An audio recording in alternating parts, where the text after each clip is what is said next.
उद्योजक जगतातील सन्माननीय फिरोदिया साहेब या ठिकाणी आहेत आणि एक 1964 जे ऑलिम्पिक झाले त्याच्या ऑलिम्पिक सहभागाला जे गेलेले ऑलिम्पियन आहे त्यांच्या ऑलिम्पिक सहभागाचं हे 50वं वर्ष सुवर्ण महोत्सवी वर्ष त्या अनुषंगाने उद्योग जगतातूनही आपण या ठिकाणी प्रतिक्रिया व्यक्त करतो की ह्या जे क्रीडा क्षेत्र आहे त्याची जी प्रिव्हेंटिव्ह मेडिसिन म्हणून खरं तर ते वापरलं जात आहे आजकाल आणि भारत सरकार 1,27,000 कोटी ह्या वैद्यकीय क्षेत्रावर खर्च करत आहे आणि क्रीडा क्षेत्रावर फक्त 1224 कोटी. तर त्या संदर्भात तुमचं मत काय सांगाल? मला असं वाटतं की कुठल्याही खेळासाठी सराव किंवा आपण ज्याला प्रॅक्टिस म्हणतो ही फार महत्त्वाची भूमिका असते.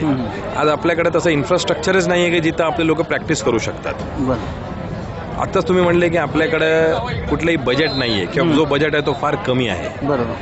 माझ्या हिशोबाने गव्हर्नमेंटने एक वेगळी स्पोर्ट्स पॉलिसी आखली पाहिजे की ज्याच्यात आपले जे मातीचे खेळ आहे त्यांना जास्त प्राधान्य देऊन त्यांच्यासाठी विशेष बजेट दिलं पाहिजे व तसं इन्फ्रास्ट्रक्चर तयार केलं पाहिजे. बरोबर.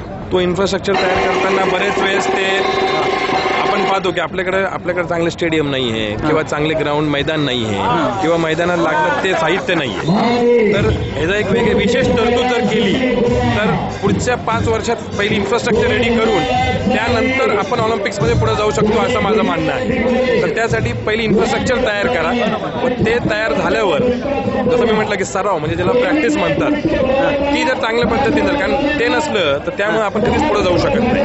तर माझे ठाम मत असं आहे की इन्फ्रास्ट्रक्चर स्पोर्ट्स इन्फ्रास्ट्रक्चरवर एक भर दिली पाहिजे.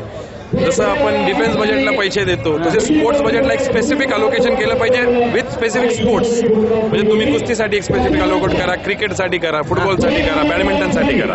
तर एक स्पेसिफिक अलोकेशन प्रत्येक स्पोर्टला दिलं पाहिजे आणि प्रत्येक स्पोर्ट्समधून कसे लोक पुढे येतील त्यासाठी काय करावं लागेल त्याचं एक विशेष गव्हर्नमेंटने प्राधान्य दिलं पाहिजे. धन्यवाद सर. Thank you sir.